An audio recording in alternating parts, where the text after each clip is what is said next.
issues to take with Amar. So I'll take them first. Yeah, I hope it's a debate. So, he's put out the ethical and the moral imperative of having a system in place to promote good care, which is absolutely required. But at the same time, when he said at the beginning that there are many doctors who at a personal level are pursuing these, and in fact, I would quote Dinanathan Mishra as an example. Their motto is rational, ethical medical practice. And the way we practice at Bharati Hospital, and then I have some colleagues here practicing at KEM. So the doctor-patient relationship and the trust that exists, I think is the key. And that is something which we've not touched upon. And if we have that in place, then the other things will fall into place. And so, as I invite people for the panel, I will be first defining what a doctor's responsibilities are and how this doctor-patient relationship can be established. And I would invite first the doctors to share their experience. So let me invite Sonali and Prasad to take. Let me invite Manisha. Manisha Gupta is the women's rights person. And we have advocate Rama Sarode. Yeah, so she will join us on the stage. Yeah. Amar said about euthanasia is not true in India. Unfortunately, euthanasia as it is described by him is illegal. Yeah. In our medical ethics, we have a specific rule which says that euthanasia is illegal, and it's unfortunately very short. And it doesn't say anything about withholding, withdrawing therapy or terminally ill patients or palliative care.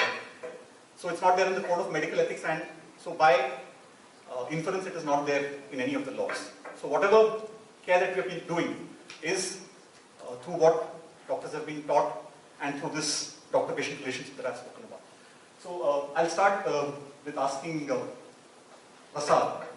Prasad, can you just tell us, when people encounter death, what kind of trajectory does their life, when life ends, what kind of trajectories can it follow? And then I want you to touch upon this difference between euthanasia and withholding, withdrawing therapy. So whenever we encounter deaths in the ICU, mostly there could be various time intervals before the death that they approach the ICU. It could be an acute event and suddenly unexpected event occurring, and that results in death. Or there could be some prolonged illness and slowly the patient is deteriorating, then lands up in the ICU, and then death may follow. Sometimes there could be a fluctuating course, some chronic illness coming into the ICU, going back home, then going back on home care systems, coming back to the ICU and getting serious. So there could be different trajectories that the patient may follow before he or she actually encounters death. So, and this difference between euthanasia, which we could describe as active shortening, and withholding, withdrawing therapy. So, do you withhold, withdraw in the ICU, and how do you define what is the best interest, and what kind of discussion follows? Your one team which looks after patients in ICU, and there are other teams looking after as well, the primary consultants. Can you just tell us how you interact? Euthanasia is an active process and which is yet illegal and which is never practiced. Right. We as a medical community never practice euthanasia. It's illegal, and I think it's got a lot of dimensions which are still unclear. There could be a lot of grey zones which need clarity from the government, from the social understanding of the people. But withholding therapy is the usual course of action that sometimes we take whenever there is a situation which demands limitation of therapy. Withdrawal is also not practiced quite commonly. Withdrawal of supports. Especially for chronically ill patients. So, do you think there is a difference between this withholding and withdrawal, or do you think ethically both would be on the same line? They are quite different, because withholding involves not escalating therapies, but we continue to offer the ongoing treatment. We continue to offer the treatments which would reduce suffering or which will provide more comfort and make the remaining days bearable, comfortable, or maintain the dignity or independence to whatever extent. So do you think it would be all right to try and define the patient's best interests? Yes. Not on your own as a intensive care specialist, but taking into account the other team members and of course the family, Yes. and if possible the patient. So Yes. it becomes a multidisciplinary kind of It's a multidimensional decision, and a lot of factors need to be taken into account so that the prolonged treatment, non-withdrawal should not result into continued suffering or continued botheration to the patient. So, just to present a perspective, if anybody wants to add something to this in whatever they've experienced in ICUs, from the patient side or from the doctor's side. Withdrawal or withholding treatment is an option which many times is discussed with me as a consultant. I'm a nephrologist. I deal with kidney failure and dialysis. So by the time I'm called up to see patients in intensive care, if the patient has been there for a very long time, elderly patient with lots of comorbidities like dropping blood pressures and on ventilator for a long time, infections going on, and then the kidney starts failing, and then I'm called for. Then one of the first topics that come up is it really worthwhile doing this treatment?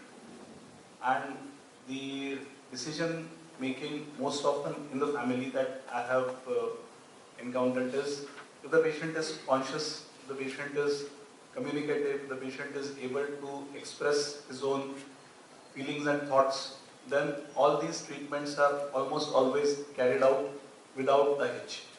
But if the patient has reached a point of unconsciousness, if the patient is not able to respond, or patient is in a state where he cannot express what he is feeling and what he is going through, then ventilation, dialysis and other extraordinary means of prolonging life are most often denied by the family. As medical professionals, we offer the treatments, that this is what we want to do, this is what the medical treatment is.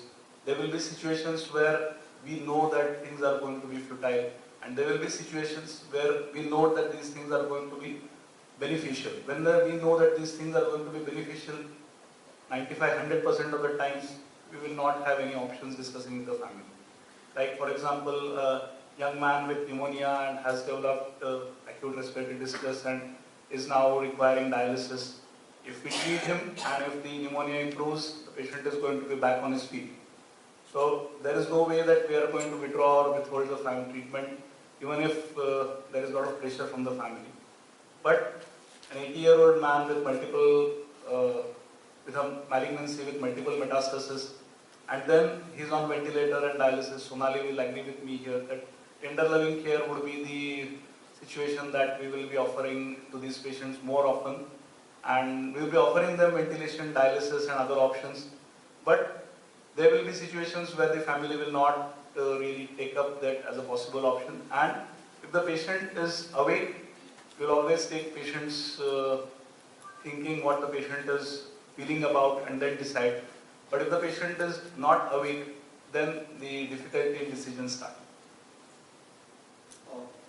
Maybe you want to add something or just tell us about your experience at Bharati. The crux will be decision of futility. If we pursue that whatever life-prolonging treatments are going on and the primary list is not responding, and there are very major chance of a patient getting a functional recovery, then we do consider withdrawing therapies. We don't pursue it as different to withholding therapies. And most of the times it all depends upon what you present to the family and how well the trust is developed between you and the family. At times there are many members in the family who may have some different opinions.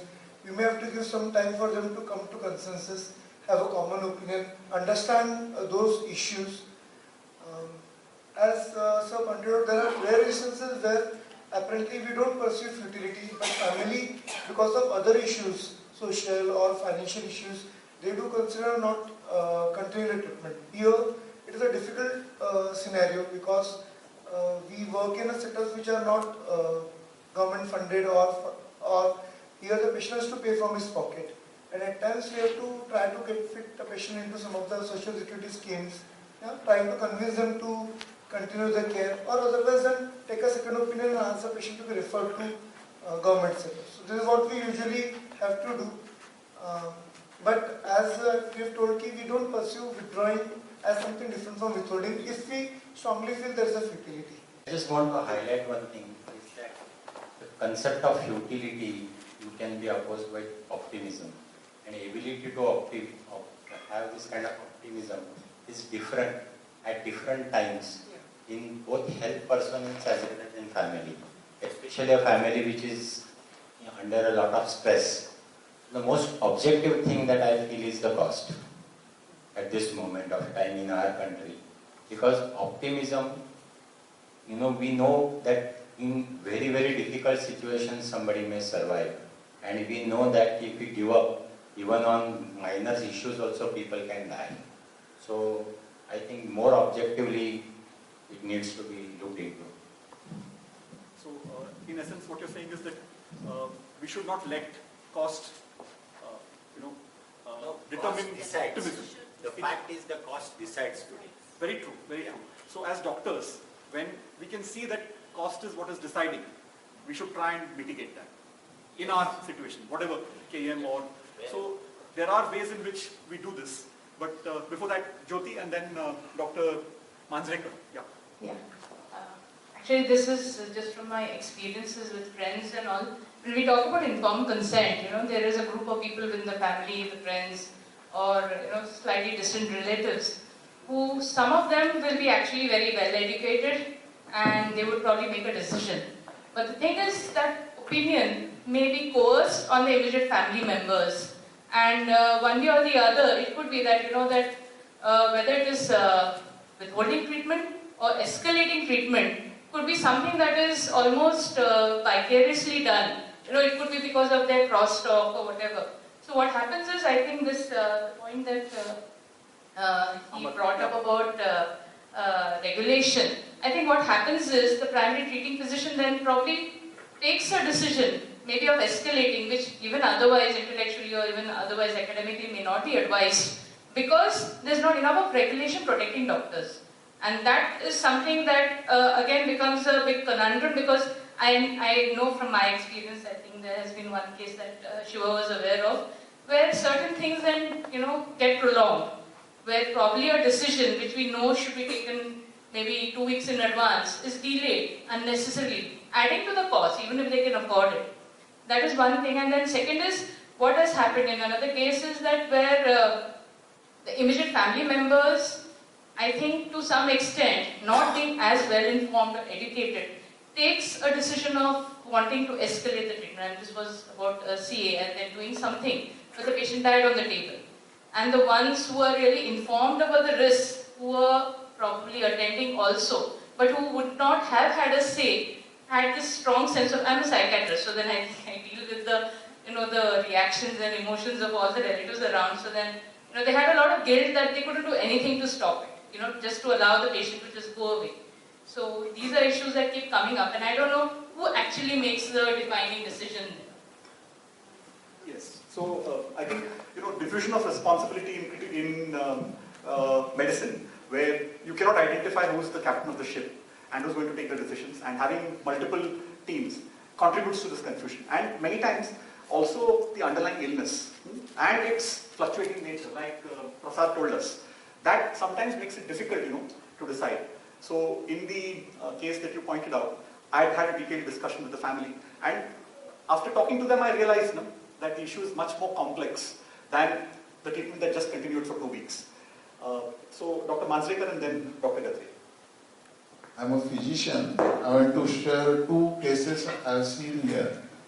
First, the terminal illness we used to discuss with the family, except the wife, all other family members were ready for but after, it is difficult to convince sometimes, because some magician or some other element we never discuss, but they are, and then after some days there was news in the paper that lady was cheated by some magician, and she spent almost 50 lakhs. She used to tell her that your husband will be alright. That element they never discuss with us. And second, the young patient had a massive hemorrhage intracranial. The half of the relative were ready for the organ transplant, and suddenly someone from the family consulted some. There are people around us we don't know. They call this a bahatsa, and then they give some medicines or not medicine, but they tell them ki, this death will be all right, which is actually not happening. And then those patients who are ready for the organ transplant are relatives. So this type of, I don't know, but this problem or they are facing, they are not discussing with us. If there are some magician or I don't know, but there are some people around them, and even we all the medical means from our side we are explaining them, they are not able to take a decision because of the sort of, you may call them as Quacks, charlatans. but they are inside our hospital also. They come, visit, and our ICU people, because that story was, means the other relative comes and discuss with us. So, I mean, we've heard two sides. I mean, one side I could hear Jyoti very clearly telling us that from the doctors, there is a certain degree of diffusion of responsibility and patients don't get communicated adequately.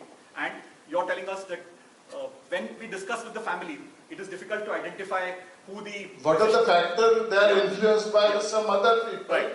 That they are not able to tell us. Yeah, and what the other factors are which... Probably they are not believing us to discuss because they may say, I'll laugh at them or I'll tell them not to do.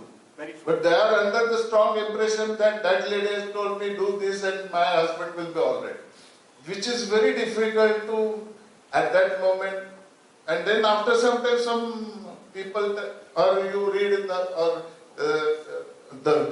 that lady's case was, means that the lady who was cheating her was arrested Right. for fraud. Right. Okay. This has happened in our hospital. Yeah. Thank you. So, Dr. Arun Gadre, and then I'm going to request one caregiver, family member, to tell us about his experience with the medical system and how it helped him and the family to decide about the... But after you... I am a gynecologist and I practiced for 20 years in rural area, so I have no direct experience of these finest clinicians who are talking about in ICU. So, but I have something to tell from a little lateral angle. Okay. And I actually am very considerate about the fact that clinicians who are in ICU are really in trouble. In the sense, they are in the fix. They can't really take any decision regarding all these issues we are discussing. It's a very complex, as everybody has said. I just share my own experience. One of my old relatives, that was 15 years back, he was around 80 and was a congestive cardiac failure. And very severe congestive cardiac failure. He was living in Mumbai, I was living in Lasargaon, and we were only on telephone. Then he told me that I want to die with dignity, not in these terms, but the whole meaning was that. And I don't want to lie in the ICU unnecessarily, don't want to be a guinea pig of the doctors. So I said, okay, I will take some lateral responsibility. I contacted him to the very finest cardiologist, who is also a very good friend of mine. And we, among these three, for 2 months, we had a phone conversation. Then we gradually told that the family also was counseled by me on phone. The person I counseled, and the most important thing which I focused always was what that person wants. And what not is feasible, what not is feasible, and what not extension, withdrawal, nothing. I said, what do you want? And then, understanding him, I counseled the relative, all relatives. Then I again talked to cardiologist. And then he started going off and on in the ICU and coming back. but the contract was made with him that you will not suffer unnecessarily. Because if you are too breathless, that is too great a suffering. Means that is not a, if you are still willing to stay at home, that is not a good day. So we will take care of your agony and we will discharge you as fast as possible. So he went into the ICU at least 4 times, came within 24 hours or 26 hours, and lastly when it was very clear that he is dying, he was not shifted to ICU. So what my point is, with the very advanced medical technology and very great clinical acumen, when the person sucks into the ICU, it's a very difficult situation for the relatives, as well as for that person, as well as for the even considerate doctors to come out with some. So actually this starts, all these ICU business starts, if the time permits, before this and with the good counseling center and with the good medical facilities and with the focus on what patient does want. I mean, if we don't ask this question, all this technical is only confusion. There is, we cannot come out with anything. And that every person might want different things. We can't say that this person wanted this, so every person is unique. So that it starts from that. And if we have some, as Amara said, that some local unit, taking care of this, like I talked on phone from and do this, but personal visual contact will be much better. And so this particular some paramedical institution will only prime the patient for what is coming, and it will absolve doctors of all these technical intricacies. So we'll come back to this point about the ethics committee and having this consultation. Does anybody else want to say anything around this? Yes, I feel that most of the times... Please identify yourself. Yeah, I'm Dr. Mrs. Nirlekar. Yes. I'm an associate panel consultant and I'm working in Bharati Homeopathic Medical College. Okay.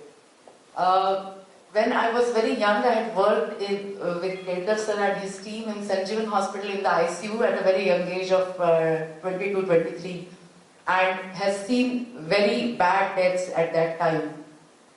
I feel the most important thing which lacks today is communication between the doctors in the ICU and the next to kin patients.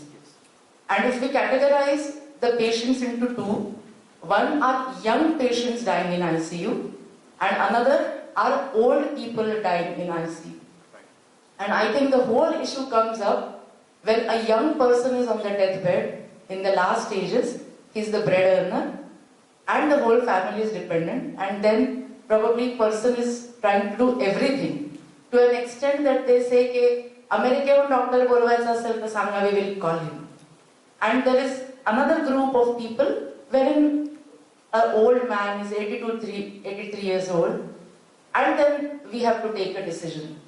But in both the cases, I feel the doctors should really put up the case to all the relatives concerned who are going to take the decision and then throw the ball in their court. Okay, thank you. So, supplementary to Prasad now, and then we'll go over to Sonali. Sonali, then I want you to tell us what categories of terminal illness are there and how we can start talking about it earlier than patients coming into ICU. But before that, Prasad, I want you to just see if you can help define this inappropriate or disproportionate therapy in ICU. And does age make a difference? Yes, I think death acceptance is quite easier in old age when the person has got advanced age and multiple comorbidities and he has been in and out of the ICU or has been facing problems over the years. But it's very difficult to accept death in young individual, especially as she said, if he's a bread earner in his prime of time.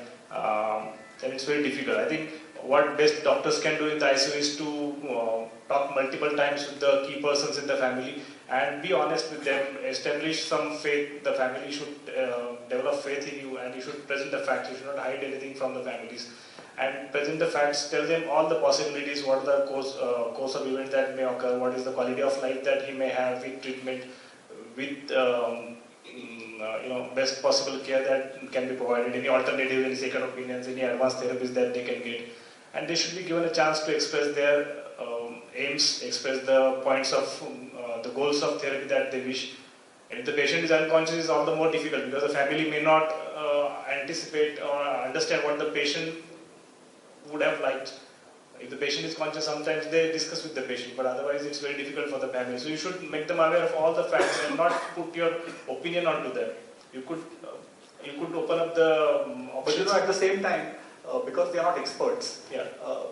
irrespective of whether they are old or young, they expect you to tell them Yeah, communicate how, with them clearly. how you expect that illness to progress and Yes. whether it's reached a stage of no return. Right. So in that sense, does it make a difference whether the person is old or young, is my question. You've reached that point mentally Right. for yourself Right. as a doctor of no return, where you feel that continuing therapy is only going to prolong suffering or prolong the process of time. So in the ICU, so we'll come to the other scenarios afterwards, and what Dr. Gadre pointed out were the other scenarios. So the ICU scenario where you've given what we would define as a trial of intensive care, does it make a difference, young and old? And then if you run into difficulty where you feel that what you're doing is probably not helping, and their patient is undergoing suffering, family also is undergoing suffering, and you're also delivering care which is not beneficial. So how do you navigate that space, and what do you do if that happens? I feel it's a very, very complex situation. Every person, every family, every situation is unique, and you have to understand the uniqueness of that situation and respond appropriately. I don't find any one-time or simple solution, a single solution to this problem. You have to approach that situation as the situation unfolds, and every family has got its own intricacies, its own challenges. So we, I think, have to be honest. We have to be open to them. We have to offer all the options. We may involve a second person, second Right. expert, second opinion we may take, and we give them a chance to ask questions, clarify their queries. If they are able to make any decision, we could support it with So that second appropriate. expert could be, some physician the family knows. Physician in the family, primary. Sometimes, many times in ICU, we encounter the patient for a short period of time. They are yet to develop faith and understanding with us. But they are very well attached to a long-term primary care physician or a general practitioner in Indian scenarios, or maybe some paramedical healthcare worker or social worker, and through which I think it's very easy to talk to them, and they have more faith, more communication with them, and there are options which are available to ease the problems at that particular point. And then maybe a family conference like thing Yeah, where we- you have multiple members of the family I and think you have it helps multiple to doctors. conduct multiple sessions with the family, because at one time the key member may not be there, or he may want to consult different other members in the family. As Dr. Manzekar pointed out, there could be a lot of other influencers, a lot of adverse influencers that we encounter, a lot of quacks, wrong advices, other experiences which may not be appropriate for the situation. So we have to give them adequate time for them to deal with all this, and we have to judge how they are coping with that. And sometimes we may have to take help of our other colleagues, like a counselor or a clinical psychologist or psychiatrist if the family is under stress. I know it's unique. I mean, every situation is unique, and we respond to them in a different manner every time. Okay. Any responses from? Yes. Please identify yourself so that. My name is Dr. Nitin Jadhav. I am associate with SATHI, which is working on private health sector regulation and public health sector accountability.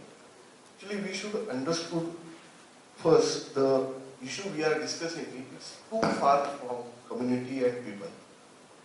And I think we need to take it in the community and in the people, so that, and second point, I think it is very important, the change in the overall private health sector, hospital setup, and management is more influencing on doctors as well as on paramedicals, but social workers.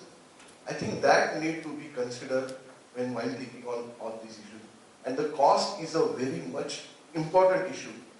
And it's now, unfortunately, it's linked with the management. Doctor can't say anything because they don't have any power or any authority to talk about on the budget part. I think, and in that case, the regulation of private hospitals, I think that would be the very important and crucial issue in the coming next year, because all private health sector is going in the management form, and I think that is very important point. I think we should discuss on that. You know, I mean, in Dinanath or in Bharati, we are fortunate to have managements which do not interfere with medical decision making, and they have a fairly robust system to handle people who cannot bear the costs. So, just to give you one example, we had one migrant laborer who came from UP, and this fellow was brought by his friends. And they were making about 3,000 to 4,000 rupees a month, and so first of all, they had absolutely no money to pay the deposit. And as luck would have it, in the emergency department, they said, we cannot pay the deposit, so we're going back. So they went back, came back 3-4 hours later, and very breathless. And at that time then, because the policy had just been formulated in the ICU, nobody to be refused.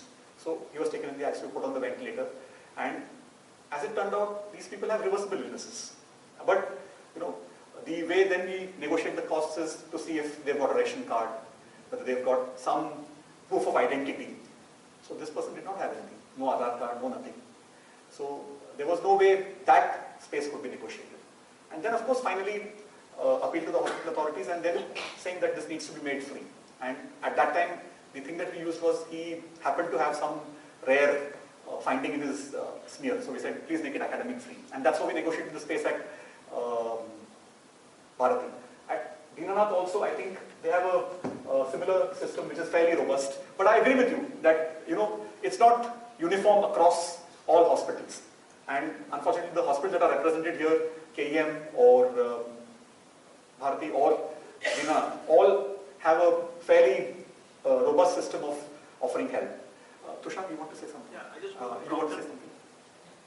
I want to counter the feeling that the cost is because of management it is going up.